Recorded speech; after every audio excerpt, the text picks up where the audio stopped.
Hey guys! So today, gagawa tayo ng isang exotic recipe. Adobong palaka.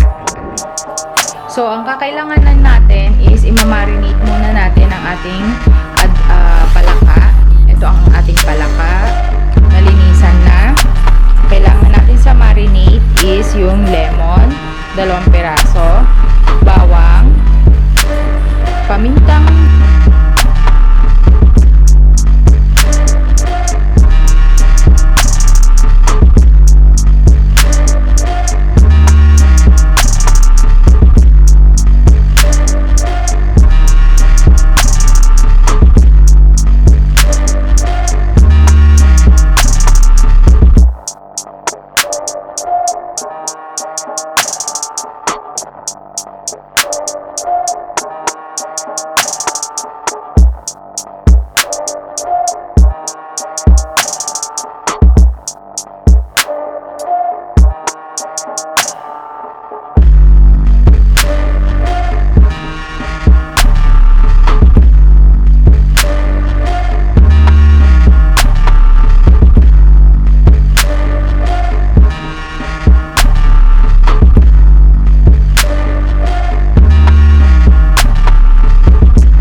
medyo luto na ang ating paggigisa ng bawang, sibuyas at luya. Pwede na natin isama o isabay ang ating marinated